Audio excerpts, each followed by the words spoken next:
Welcome back to YouTube Utah. Here's some tips for all of you Airbnb or Vrbo hosts, any short-term rental service that you're using during a slow season. 4 things you can do to make sure you're getting some bookings.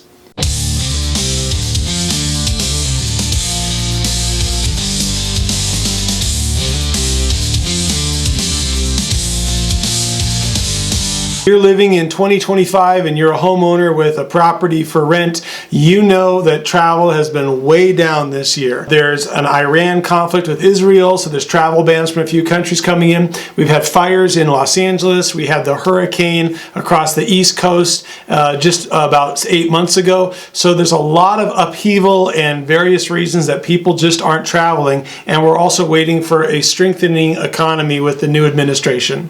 So here's 4 things I've discovered. Number 1, if you're used to getting 2 or 3 night minimums, you need to reduce that down to just a 1 night minimum for your guests. Some people are trying to save money. They just want to stop in for 1 night in and out. And if you are used to getting 2 night minimums, now's the time to change that up. And you're also going to remove any restrictions on what day of the week someone can check in. So they can check in on any day. Some people like to have their Sundays blocked so no one can check in or out on a Sunday. Maybe you want to go to church or that's your day off. Well, actually Sunday is a busier travel day in general than Monday or Tuesday. So if you want to do that, try taking off a Monday or a Tuesday. But keep your calendar wide open for check-in on any day of the week. Reduce it down to a 1 night minimum.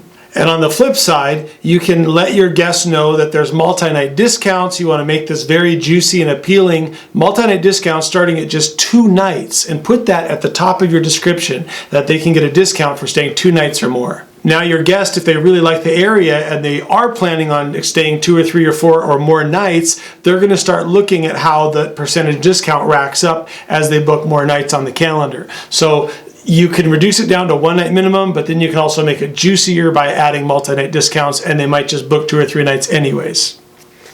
You also rank higher in the search. You're more likely to be on page 1 of the search if you just have 1 night minimums. Number 2, you can reduce your display price not by dropping your base rate or the smart pricing rate range that you have set.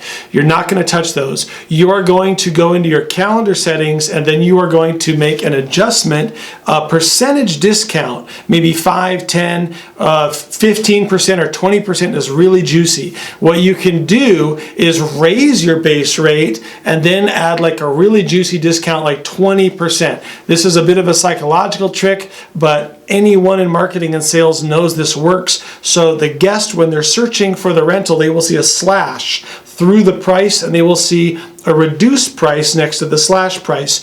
So it gives the appearance that your rental is worth more money and they're getting, let's just say, a 20% savings. So go into your calendar settings and make that adjustment, and you will probably notice more bookings coming in. Number 3, and this one is tricky and I've got some explaining to do with it, you should consider allowing a pet in the rental. Pet owners have a very hard time finding anyone that'll rent to them, but this means you're probably also going to invest in a black light. I got one and I do use it. I do a preliminary inspection when a guest is coming in, and then I do an exit inspection on the day of the checkout. If you'd like to see my video on how to cover your assets with this inspection thing that I do, click the link in the description below. That's also a very helpful video. You're also going to want to add a pet fee. My recommendation is that your pet fee is equal to 1 additional hour of cleaning. So if you charge $25 per hour for cleaning, make the pet fee at least $25 because there's going to be additional hairs. You're also going to want to have a sticky lint brush with the sticky tear-off sheets to go over your furniture and your bedding. And sometimes you have to vacuum twice to get all the hair out of the carpet. And after you do a vacuum, if you want to go above and beyond, you do that sticky lint brush over the carpet, and that's your test to see if there's still any hairs in the carpet. Some pet owners are going to be great. They will let you know if there's an accident, and they will always take the dog out for a walk. Others, they'll be sly and they won't tell you that stuff, and you got to find it on your own. So additional materials would be a black light, a lint roller with sticky tear-off sheets, and then also the little mini poo collection bags for pet waste in the yard.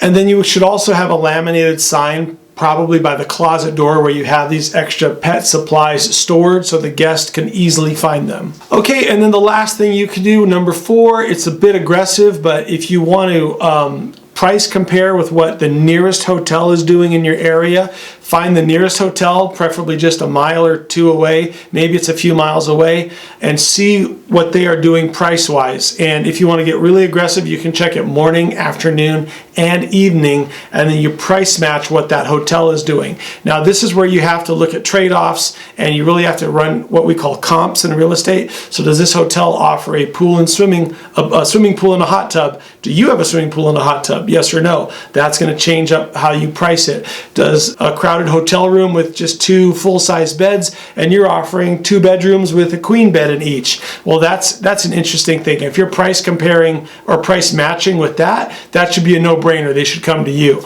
But some people, they just use a service like booking.com. They're not even searching Airbnb. So here's actually a 5th thing you can do that I just thought of. You could also not just list on like Airbnb and Vrbo, but you could also list on booking.com. I tried it. I didn't really like it. It's one more thing to juggle. And booking.com is really designed for hotels. Just the way they structure their payout, their probationary period when you're new to booking.com, and the way customers treat you. They're so used to using that with hotels.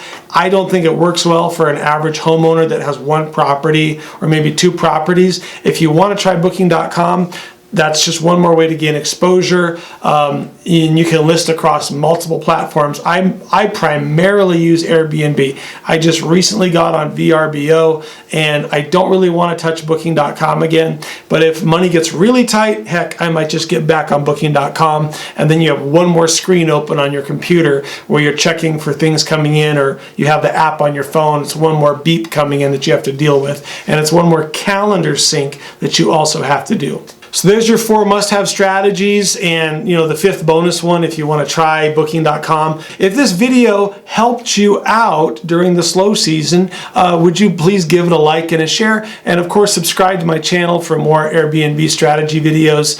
And thank you so much for watching. Don't just have a great day, go out and make it a great day.